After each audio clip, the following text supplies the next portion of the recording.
Assalamualaikum warahmatullahi wabarakatuh. Perkenalkan, nama saya Dahlia Afriana, NPM 200517000093.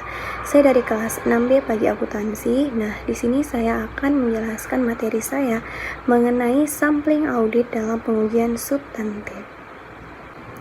Poin pertama yang saya bahas yaitu adalah sifat dan tujuan sampling audit. Nah, tujuan auditor memilih sampel suatu populasi adalah untuk mendapatkan sampel yang representatif, yaitu sampel yang memiliki karakteristik yang sama dengan populasi. Terbagi menjadi dua, yaitu pertama adanya resiko non-sampling. Resiko non-sampling adalah terjadi apabila pengujian audit tidak mengungkapkan adanya pengecualian dalam sampel akibat kegagalan auditor untuk mengetahui adanya pengecualian dan prosedur audit yang tidak memadai atau tidak efektif. Dan yang kedua adanya resiko sampling.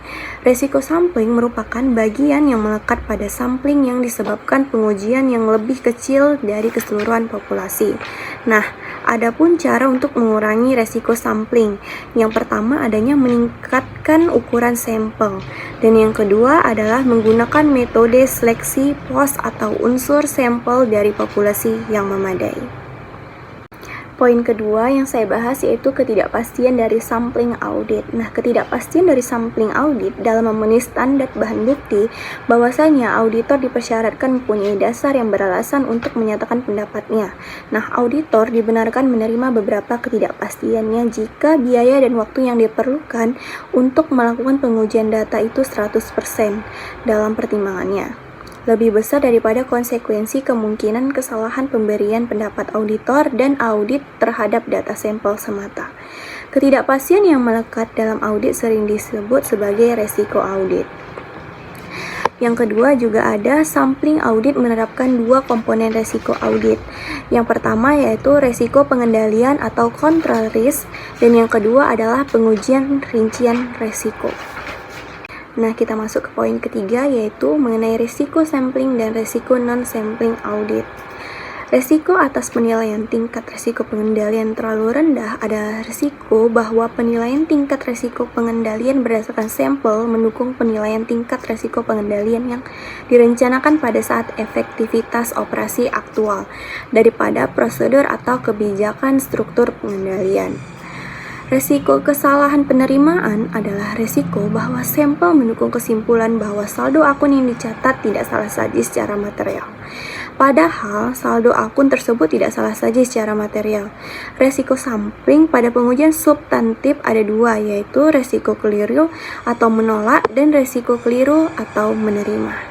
Nah, resiko non-sampling menunjukkan bagian resiko audit yang tidak disebabkan oleh pengujian bahwa hanya pada sebagian data. Sumber-sumber resiko non-sampling meliputi kesalahan manusia, penerapan prosedur audit yang tidak sesuai dengan audit, salah menginterpretasikan hasil sampel, dan kepercayaan pada informasi yang salah yang diterima pada pihak lain. Nah, sedangkan poin keempat yaitu adalah untuk menentukan ukuran sampel. Nah, dalam menentukan ukuran sampel itu ada tiga. Yang pertama yaitu resiko atas perkiraan resiko pengendalian terlalu rendah. Dan yang kedua ada tingkat penyimpangan yang dapat ditoleransi. Dan yang ketiga adalah tingkat penyimpangan populasi yang diharapkan. Dan yang poin kelima adalah sampling audit dalam pengujian substantif. Nah, sampling audit adalah penerapan prosedur audit yang kurang dari 100% pada item-item dalam populasi, seperti saldo akun atau kelompok transaksi, yang bertujuan untuk mengevaluasi beberapa karakteristik populasi tersebut. Nah, rencana sampling untuk pengujian substantif dapat direncanakan untuk ada tiga, yaitu pertama memperoleh bukti bahwa saldo akun tidak mengandung salah saji yang material, dan yang kedua membuat estimasi independen mengenai jumlah tertentu, dan yang ketiga ketidakpastian resiko sampling dan resiko audit. Nah, auditor dibenarkan untuk menerima beberapa ketidakpastian dalam pengujian substantif. Jika biaya dan waktu yang dibutuhkan untuk pengujian 100% atas item dalam populasi menurut pertimbangannya lebih besar daripada konsekuensi kemungkinan kesalahan pendapat karena hanya menguji sampel data.